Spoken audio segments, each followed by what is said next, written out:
1 Petrus 2 ayat 1 sampai dengan 25. Beginilah firman Tuhan.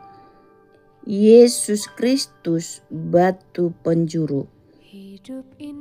Karena itu buanglah segala kejahatan, segala tipu muslihat dan segala macam kemunafikan, kedengkian dan fitnah. Dan jadilah sama seperti bayi yang baru lahir, yang selalu ingin akan air susu yang murni dan yang rohani, supaya olehnya kamu bertumbuh dan beroleh keselamatan, jika kamu benar-benar telah mengecap kebaikan Tuhan dan datanglah kepadanya, batu yang hidup itu, yang memang dibuang oleh manusia, tetapi yang dipilih dan dihormati di hadirat Allah.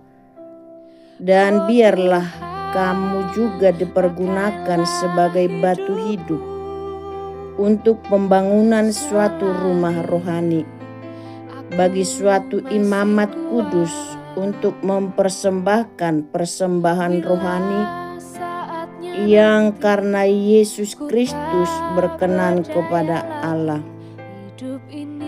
Sebab ada tertulis dalam kitab suci, sesungguhnya aku meletakkan di Sion sebuah batu yang terpilih, sebuah batu penjuru yang mahal, dan siapa yang percaya kepadanya tidak akan dipermalukan. Karena itu, bagi kamu yang percaya, ia mahal, tetapi bagi mereka yang tidak percaya, batu yang telah dibuang oleh tukang-tukang bangunan telah menjadi batu penjuru, juga telah menjadi batu sentuhan dan suatu batu sandungan. Mereka tersandung padanya karena mereka tidak taat kepada firman Allah, dan untuk itu mereka juga telah disediakan. Tetapi kamulah bangsa yang terpilih, imamat yang rajani, bangsa yang kudus, umat kepunyaan Allah sendiri, supaya kamu memberitakan perbuatan-perbuatan yang besar dari Dia, yang telah memanggil kamu keluar dari kegelapan kepada terang-Nya yang ajaib. Kamu yang dahulu bukan umat Allah, tetapi yang sekarang telah menjadi umat-Nya, yang dahulu tidak dikasihani, tetapi yang sekarang telah beroleh belas kasihan. Peringatan untuk hidup sebagai hamba Allah. Saudara-saudaraku yang kekasih, aku menasihati kamu supaya sebagai pendatang dan perantau, kamu menjauhkan diri dari keinginan-keinginan daging yang berjuang melawan jiwa.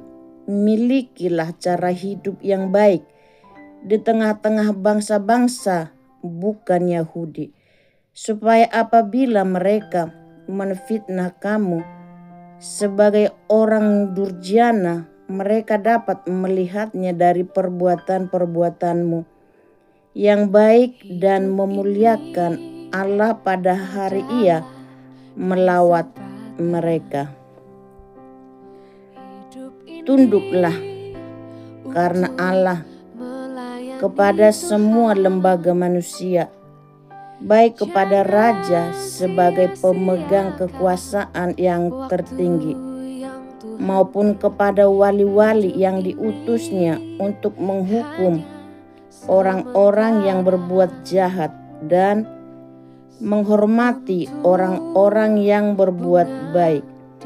Sebab inilah kehendak Allah, yaitu supaya dengan berbuat baik kamu membungkam kepicikan orang-orang yang bodoh.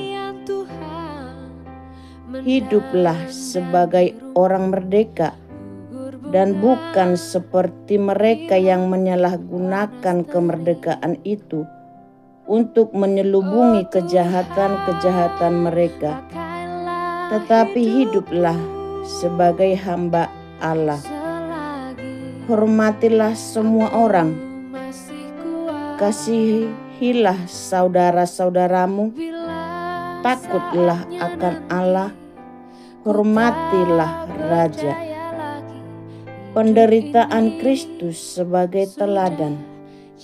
Hai kamu hamba-hamba, tunduklah dengan penuh ketakutan kepada Tuanmu,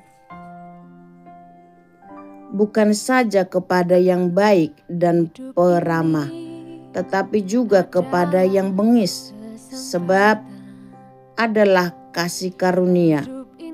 Jika seorang karena sadar akan kehendak Allah menanggung penderitaan yang tidak harus ia tanggung, sebab dapatkah disebut pujian jika kamu menderita pukulan karena kamu berbuat dosa?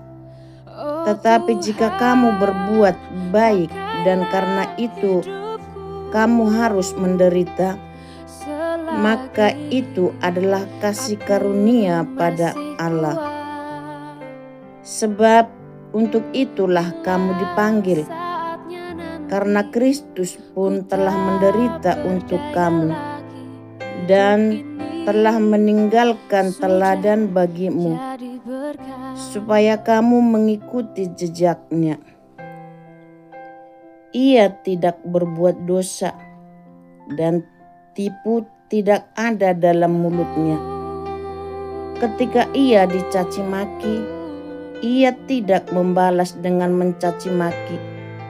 Ketika ia menderita, ia tidak mengancam, tetapi ia menyerahkannya kepada Dia yang menghakimi dengan adil.